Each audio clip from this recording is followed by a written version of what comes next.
Welcome, everybody, to this week's Better Way Thursday workshop. We are so excited to have Keith Nielsen here with us today. Keith, I hope I'm saying your name right.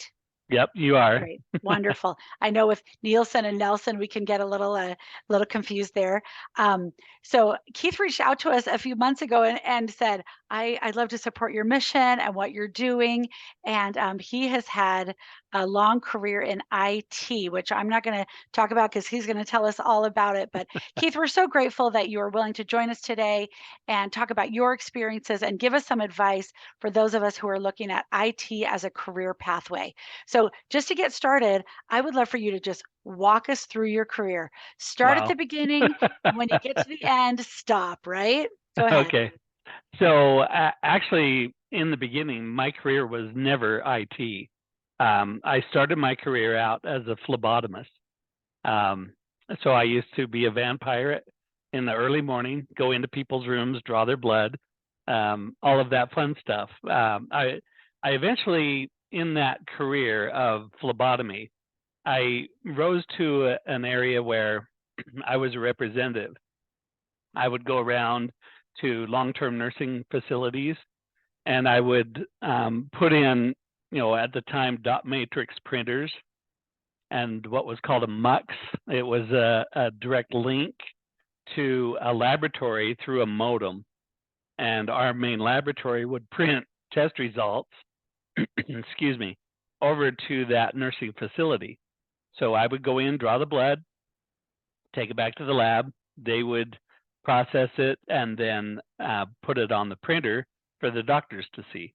And so I was in charge of not only drawing blood, but then somewhat IT. I didn't know it at the time, and it was very emerging technology at the time. This is back in the 1985s.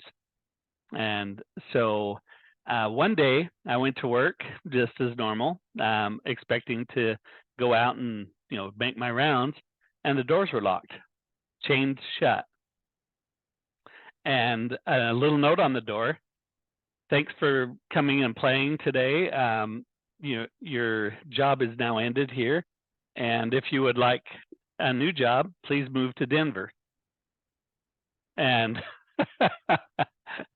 not really an option. So the laboratory was closed, locked down, shut down, and I was without a job. So I went back home to Utah. I was living in Wyoming, planned to move to Wyoming, but I went back to Utah, and our house was being rented at the time. So I just took over and started back up. And in the meantime, I really didn't have a job path or a career. I had graduated in with an associate's degree from college, just general ed. And so not really a good choice, not really a good career path, and no prospects for the future. So one day I was sitting at home and I heard on a radio, come and make $85,000 a year, be an IT professional. And that caught my interest. And I didn't know anything about IT, or at least I didn't think I did. And so I inquired what I had to do. And they said, well, come take these classes. In 6 months, you can be an IT professional. And I thought, no, that's not serious. And, of course, they wanted to charge me a whole lot of money to do it. And, of course, what else was I doing? So I took out a loan. I went and, took their IT classes. And in 6 months, I had certifications. I had a lot of them. And my first job immediately was working for Intel through an outsourcing company. And so I was working on motherboards and putting together PCs at the time, and doing all that fun stuff and helping people to figure out how to do that stuff. And I was selling motherboards. I was selling processors. I was in IT immediately. 1999 is when that all started for me. And then, it didn't pay a whole lot. I wasn't making the 85,000 that I thought I should be making, right? And I was literally, only making 25,000 a year. I was supporting a family of 4. How do you live off that? And so I put the feelers out. Monster at the time was a big recruiting company over the internet. The internet was new, and I thought, I wonder. So I put my resume on Monster. 2 weeks later, I had an interview to work for Cisco, provided I get my CCNA certification.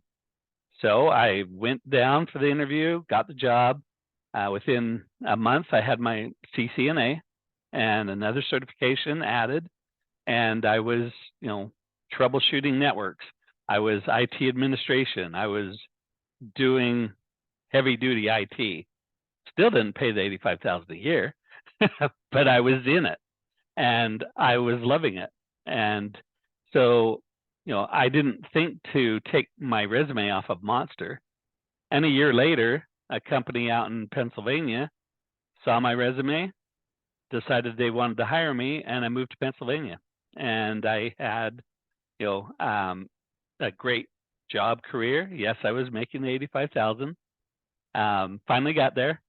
Took a few years, but I actually got there, and it was great. And we lived out there and had a great experience.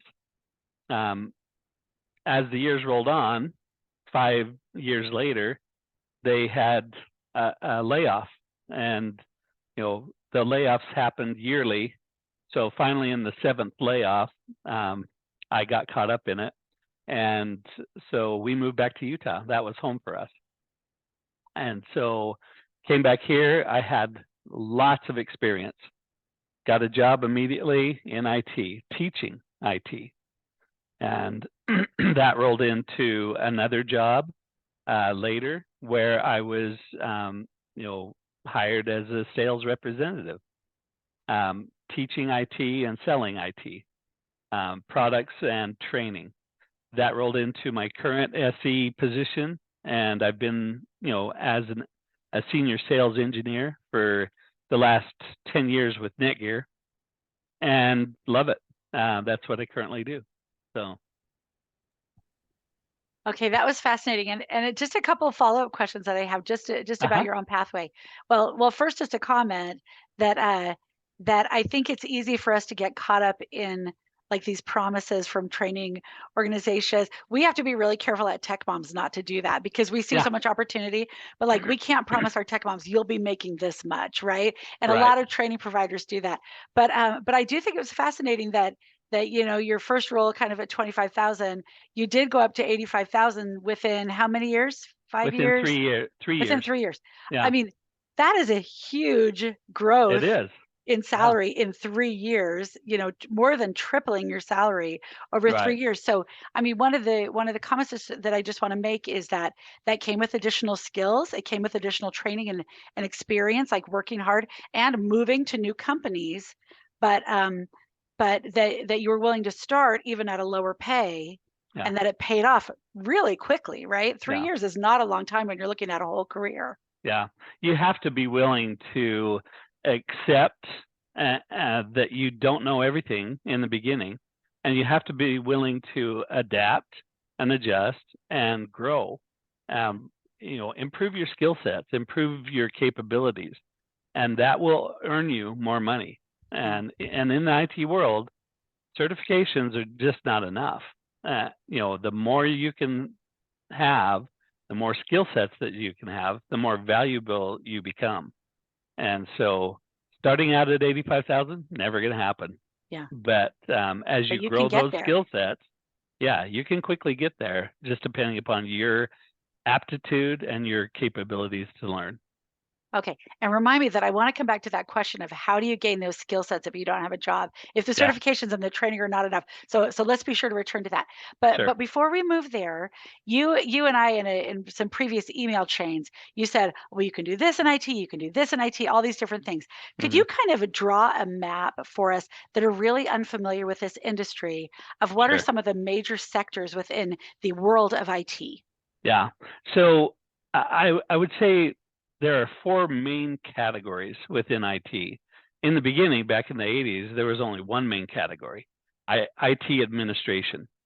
but there's now so many more aspects to IT. You have network administration, of course, and that's just developing skills to administer a network. What that means to administer is to, keep devices updated, network them together, do the hardcore, making sure that everybody on the network stays connected, that all the IP addresses are, handled properly, that you manage basically an entire network. Now, networks can be anywhere from 2 PCs and a switch to hundreds of thousands of nodes. Nodes being, switches, which offer then, hundreds of thousands of people connecting to those networks. So one of my smallest networks in Chicago, the city of Chicago, and I was managing that network when I worked back east. So yeah, that was 10,000 nodes. That was my smallest network. And so that's just one aspect. Then another aspect of IT is software. They always need software engineers. What does a software engineer do? They write code on how things work. They write programs. They develop new games, processes, things that work on the hardware. So the hardware is another aspect as well. Becoming a developer of hardware. New hardware comes out all the time. What are the feature sets? How many ports will it connect to? What type of ports? That's a whole new aspect as well.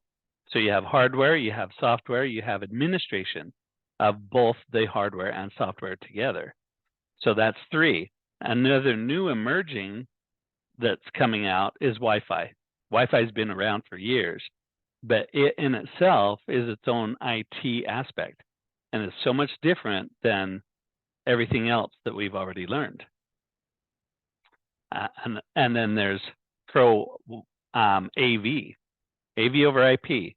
It's fast emerging and becoming a huge new market, and another aspect that you can, gain access to and become integrated into, how TVs work, how they work over IP networks, and so forth. So yeah, there's lots of different areas. Okay, you were doing an amazing job of not using any acronyms until the very end. So thank you so much. But and then an AV is one I should know. That's just audio visual. Audio video Okay. over Ethernet. Yeah. Okay. When you said AV over IP, that's Uh-huh. audio video over Internet Protocol, IP. Internet Protocol. Okay. Ethernet. Yeah. Okay, I know a couple of acronyms. I don't know very many. I just was There you go. I was barely on a call with this guy, and like within a minute, he'd used 15 different acronyms. I'm like, he's not used to talking to people who don't know what he's already talking about. So, so thank you. And that AV one, I learned that in junior high, right? So that's one that I should know. All right, and within each of those major sectors, there are hundreds, if not thousands, of different types of individual jobs within each of those areas. Exactly. There are so many. Yeah. So you already told us this a little bit, but about how you kind of fell into your career because you got there one day and there's no job left for you. But how did you? I mean, you moved around a bunch. Mhm. And you moved to different companies, you even moved across the country. How did you make decisions when a new opportunity came to you to say, okay, now I've been here for a while and now I'm going to move this way? What was your thought process as you chose your own pathway? Well, the driving factor was always, I want to get to that 85,000, right? That was the driving factor. But it doesn't just magically come. So for me, the driving factor not only had to be a higher pay, how am I going to support my family, but what makes best sense for me as far as my skill sets? What do I like to do? At the time, the the only thing available was either become a help desk expert or learn IT and become more integrated into IT, or what floats your boat, right? What things intrigue you? For me, how things connect, how I could build a network, troubleshoot it, fix it if it was broken, and how do I do it remotely? I'm not on site, so therefore I have to have their eyes, their understanding, and be able to do that whole thing. I found very quickly I gravitate toward teaching because there's not a lot of people that understand it. And if I understood it better, I could actually teach it. And so I found, in the pathway that I took, it gravitated toward my skill sets and things that I like to do more. And with IT, everybody finds their niche, what they like, what they don't like to do. Over time, I found I really don't like to troubleshoot, but I do like to sell it. I do like to teach it. And so I gravitate toward those parts of the industry that lean toward that. Am I heavily immersed in IT? Oh, absolutely. I'm a pre-sales engineer. So I design networks, I put them together all on paper before they actually deploy. And then I teach others how to deploy it, connect it, put it together. Okay, and so when you say that you're teaching the IT and you love that part, and I can tell that you're really great at it. I would imagine that some of the people who understand it wouldn't be great at teaching it because they don't know how to simplify it or don't know how to communicate as well. So Yeah, so those are some of the other skill sets that you're employing in addition to your IT skill sets, right? The exactly. communication and the simplifying and things like that. So when you said initially that I went to teaching IT, I think a natural thing that we think of is like, oh, I'm teaching it at a training college or at at a tech college or something like that. But you're talking about teaching IT within a corporate setting, right? What does that Yeah. look like? Well, what that looks like is, I have 21 people that I help support, and they are entirely sales oriented. They don't understand IT, but they sell IT equipment. So they come to me for questions and answers. I teach them how to talk with customers, how to sell that process. How does this device connect to this device? And what kind of connectors you're going to need and what I'm going to sell to you, those connectors or those devices. A fits with B, B fits with C. You can't have a complete network without all three. And they have to have the same ports, they have to have the same connectivity, same speeds, everything for that magical puzzle to be fit together. So I teach my people how to sell those puzzle pieces. I love it. And I always think of a sales engineer as like this overlap, the intersection of people who understand the tech, but Right, also can do enough of the communicating that they can help the salesperson make the sale, right? right, Yeah. right, And that's an area that I think is really attractive to a lot of our tech moms because so many of them are great communicators and things like that and have great relationship building skills and other things, but they also want to be immersed in the tech. So I love that career right. pathway as a sales engineer. So talking about making your decision, what did I really love to do? What was I good at? Things like that. I want you to answer two questions. First, what do you love most about your job? And it can be three or four things. And then what do you like least about your job? The way your pathway has been mapped out. So what I love most is the ability to talk to people, explain the tech, have them learn, have them, you can see it in their eyes, it clicks, and they're like, oh, wow, I get it, right? That to me is exciting, that they understand what I've spent years doing and that I could convey it in a level that they can understand it. And I've become actually really good at just taking some really technical terms and dummying it down for the layman person who isn't in IT that can really, start to grasp those concepts and to grow, within them that knowledge base. What I least hate or what I least like about my job is sometimes it gets mundane. Um, Sometimes it's day after day the same thing. You've got a network and you have to do this, this, and this. Well, next day, different network, but you do this, this, and this. Same thing. But that's few and far between. By and large, I would say 95% of my day is always changing, always different, and that's what I like. I love it. So this brings me to my next question, and it's what types of personality types and like working styles might be Mhm. suited to different roles within IT? Because what you just said about hating the mundane, like I know people who love my job is predictable. I always know what to do. I'm following a process, right? They Right. love that, and they hate the oh no, something different every day, right? And so I can imagine there are parts like there are specific types of roles in IT that would be really well suited to toward that type of person. So I would love you to talk about a couple, maybe a few different of the sectors, maybe someone who's doing like the hands-on. I always think of IT as like plugging stuff in. You know what I mean? Right. I know nothing about it, right? But more of the hands-on, like I'm going to take apart this computer and figure out what's going on versus you're talking about doing the sales and the education. And then I Mhm. imagine other people are designing systems. Like take a few kind of general major roles, maybe even a help desk role. That's a great entry level role. Mhm. And talk Yeah. about what personality types might thrive best with that specific role. Okay. So let's talk about a help desk type situation. If you're a problem solver, a puzzle fixer, um, those types of personalities, not necessarily an outgoing personality, but someone who wants to always fix, always get things, in order so that this talks to this, talks to this. Okay.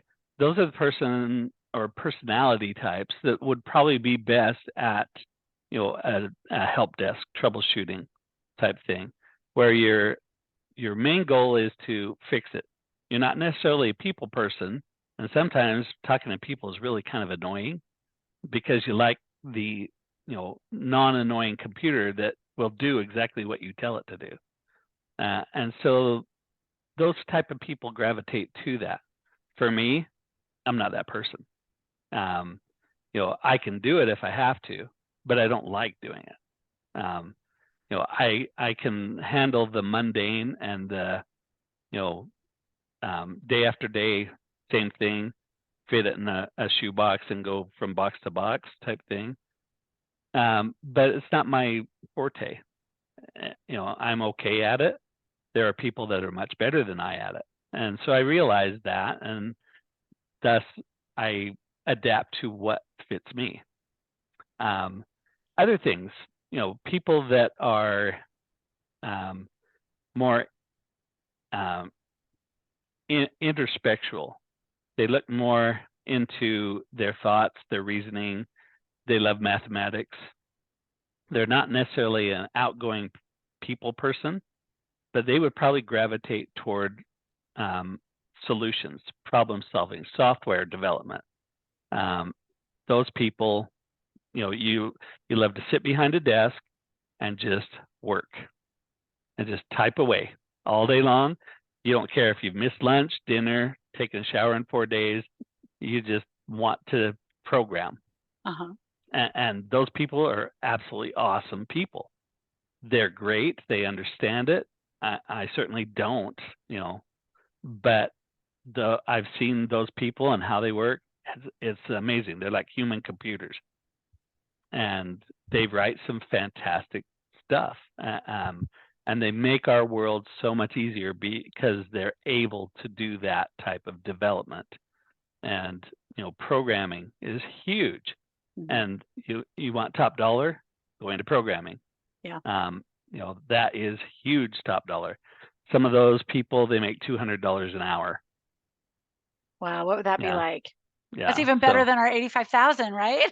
oh yeah, A lot better.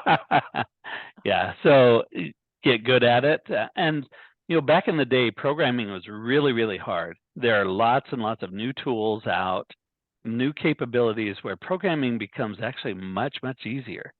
And so there's so much, and then a new emerging is AI, Yeah. and understanding AI and being able to work in the AI field.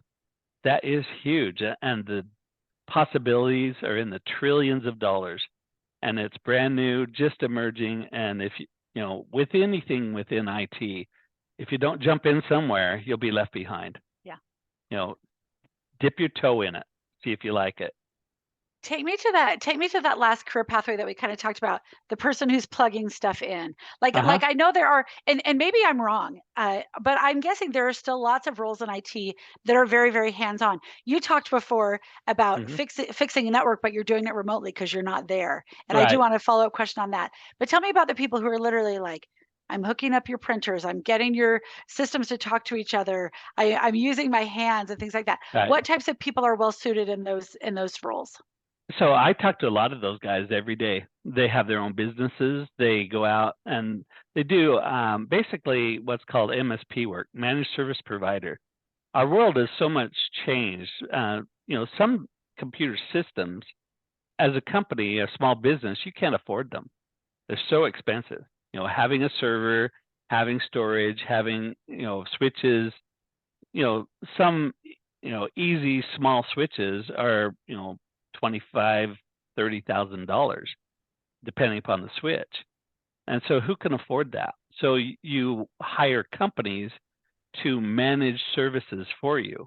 You don't know much about IT, and so you hire other companies that come in, set up the switches, do the plug this and plug that. They are basically a deployment specialist. They deploy the network. They connect it, they make sure it's all working, then they go away and you never see them again. Well, what am I paying for monthly? They come in remotely and manage all of your systems for you. They never have to go on site. And they have a fee that they charge monthly to you as the end user, and you're paying them for their services. It's like having an IT specialist on staff, but you don't have to pay $50,000, $60,000 a year for this person to sit and do nothing. So they're just doing the work as it needs to be done and Yeah, maintaining the systems. right. So that gets me to another question. How much of these types of roles within IT can be done remotely? That's a very attractive thing to a lot of our tech moms It is. because they have a lot Yeah. of moving pieces in their lives. Tell me about the possibility for remote work if you're working in IT. So it really depends on the company that you work for. For instance, up until 2020, COVID, I worked in an office Hmm. and I talked to people over my cubicle, and they talked to me, and we interacted personally. Ever since COVID, I work 100% remote, and so does my entire team. We don't have to go back to an office. It's there and available if we want it. And some of them like to get away from their spouses and children, and they go into the office 2 days a week, and the rest of the time they're remote. That's flexible. So a lot of that really depends upon the employer that you're working for, but there are hundreds of jobs in IT that are 100% remote. They just need a person to fill a role. And with IT being so worldwide, we're sitting on a Zoom call. We could be in the same office, no one would ever know, Hmm. right? And Yeah, with virtual backgrounds, who knows where you're at and yeah. who cares? Other than they want to see a face, that's a camera to a PC, and you're talking to them. And that's all they care about. They don't necessarily need any face to face contact. Businesses anymore and this generation, face to face and up fronts and lunches, yeah, that's a specialty thing. But most of the time, they want to do business with someone they can just talk to. Mhm. And a phone and a PC, it's all there. That's You've all got they need everything to you do. need. Yeah. Yep. All right, so let's talk about a typical entry level career pathway into Okay. IT today, right? What does Yeah. that look like for someone who's just getting started and wants to go into this industry? So typically, for instance, my son, I'll take him as an example. He wants to follow in his dad's footsteps, except he's going into cybersecurity, which is an entirely different thing than what I do. Uh-huh. Um, that's another aspect. And his starting salary right now he's working full time, and it's right around 25, 27,000 a year. And all he's doing right now is just organizing information and plugging it into a computer. That's it. So he's taking written material and just uh, order entry basically. And that's just a small portion. As soon as he graduates with his degree, he can easily start between 50 and 70,000 a year. And his degree is through Ensign College. So basically, it's very low cost. He gets a bachelor's degree centered on, cybersecurity. So that's what his degree is in. He's seeking a Hmm. bachelor's degree in cybersecurity. Correct. Hmm. Okay. So keep going because Yeah. I'm excited for So your son. yeah. So part of that degree, they'll have certifications. One of the best ones to first get is what's called A plus. A plus will take you everywhere you want to go in IT. It's just understanding chips, motherboards, processes, how computers work, how to plug them in one to another, all of that physical stuff, right? And if you can understand the basics, then you can move to what's called Network Plus, how to take two PCs, plug them together, make them talk to each other. Then you get into networking as a general. Then you can get into routing and protocols and expand your knowledge further. Then if you want to go more into it, MCSE, so Microsoft Certified Engineer. And that's a good one to get, but it's a lot of testing and each test costs money. So, take it a step at a time. You don't have to jump into it all at once. Grow your skill sets, start with the easiest first, move on. Okay, and that gets me to the question that we wanted to come back to from earlier in the conversation. And your son's doing it through a college and getting certificates that way, but we know that there are other, you can do it through a tech college, you can do it through another training provider to get Exactly. some of that training and then take those certification tests. So once we're doing that, we're getting the certifications, but how do we get the experience that we need if nobody will hire us without experience? Well, whether you know it or not, you're already being immersed in it. So if you have a laptop, you're doing A plus because you have a laptop. Understanding ports, what's a USB port versus USB-C? What's an Ethernet port? What's a fiber optic port? These are all things that connect to your PC that you can learn about. There's hundreds and thousands of things on YouTube that you can learn about, and it's all free. You want to learn anything in IT? Learn about it. There are also hundreds of entry-level jobs out there. Just get on Indeed. There's part-time, there's full-time, entry-level IT jobs where you're at a help desk or you're at a sales desk. Some people when you mention sales, they go, sales. I don't want to go into sales. Okay. Now think of my title right now. I'm a sales engineer. What does that actually mean? Well, for me, I don't sell a thing. I'm a troubleshooter. I find out what's wrong on their network, and I offer them a better solution or how to fix their problem. So if their problem is Wi-Fi, I offer a solution that will fix that Wi-Fi problem. Or I offer a new switch that has more ports or more capabilities that fixes the problem that they have on their network. So sales isn't about selling people stuff. I hate to be sold. When I walk into an auto dealer and that guy comes running out, what can you afford? I say, bye, see ya. Yeah. You know, I'm not here to be sold. Not for you. Yep. Right. No one likes to be sold, right? If I walk into a dealership and they're kind to me, ask me my name, say, what are you looking for? I'll just say, I have a problem. I would like to haul dirt and I just don't have a way to do it. Oh, well, let me show you some trucks. Here's this truck and its capabilities. Here's this truck and this capability. And they give me honest information where I can make an honest, choice. Sales isn't about selling. It's about making, knowledgeable choices. Mm-hmm. I And, love that. that's all it is. And so if you're looking to go into sales and you just want to sell stuff, you're in the wrong field. Right. You become a troubleshooter is what you want to do. I love it. So So I want to ask a little bit of a sensitive question Sure. I think even like with our common like terms that we use all the time, we always talk about the IT guy, right? Yeah. And Right. this has been in the traditionally a very male dominated industry. Hmm. What advice would you give to women who might feel intimidated and say, "Oh, I'm not sure I can do this. I what if I'm the only woman on the team?"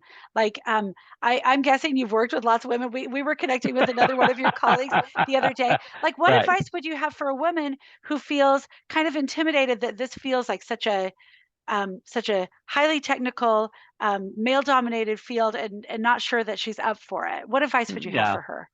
So, um, best advice I can give. How did I get to where I got? How did I get my certifications? My wife helped me. Okay. She taught me how to take the test. She trained me on memorization of acronyms, right? Those AV over IP Yep. things. She taught me how to do what I do. That speaks volumes. Women have the technical capability. They have the ability. Don't let men intimidate you. I work with 4 or 5 women on my team. They're great. They understand IT. I can tell them in very technical terms, and they'll stand up and say, "Could you explain that to me?" And I'm like, "Sure, yeah, no problem." There is no way that you should ever feel intimidated by being. It's not a man business. Okay, it's not a man field. It belongs to everybody. Everybody is already doing it and immersed in it. All you're doing is seeking to refine your life and you know find your way in society. You should always ask questions. Be the one to jump in with both feet. Be the one to you know step up. Ask ask if you don't know. Everybody in the IT world, they will share with you.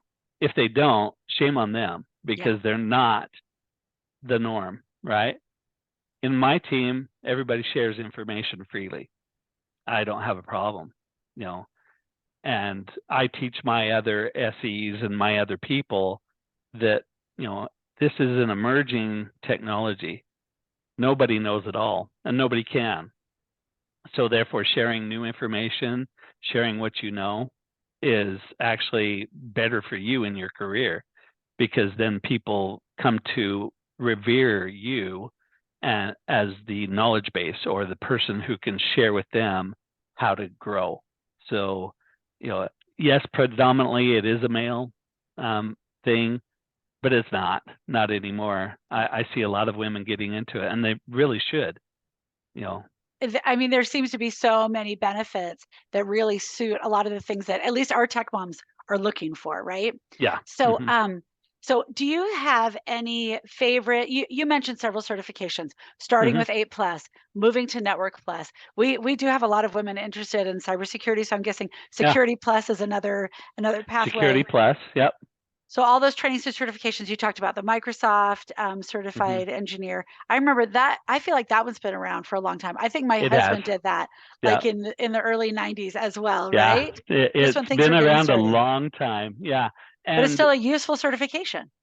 well, a lot of people look for it anymore.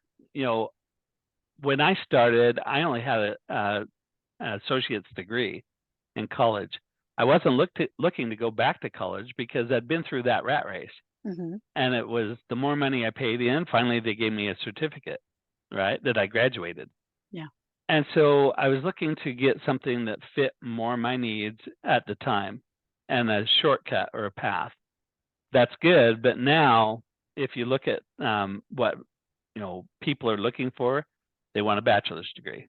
Okay. Then they want certifications, but they'll take experience and certifications over a bachelor's degree. Okay, so there are And different, you're so saying there are different ways to do this, right? there are, That a bachelor's yeah, degree is maybe a more traditional pathway, but yep, if that's like, we actually have a lot of women who got a bachelor's degree 20 years ago in family right. and consumer science, or something Doesn't totally matter. They non-related, stuck it right? out and they got a degree. Yeah. So That's all they're looking for. so that degree can still benefit you even if it's not in IT. Oh, absolutely. Yeah. Okay, Yeah, great. they could have got a degree in basket weaving. They Yeah. don't care. Yeah. That would be such a They fun degree, Yeah. right? Right? Yeah, they're just looking for if what is your adaptability, right? Can you think outside the box? That's all they're looking for. Yeah. Can you Oh, do something that nobody else is willing to do? wonderful. So we're coming up against our time here. So I've got a final Mhm. question for you. It's a big one.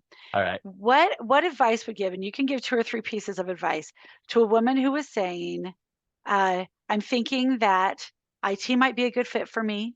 I'm thinking maybe cybersecurity over the long term, Mhm. might be a good fit for me, or one of these other big buckets within IT that you talked about.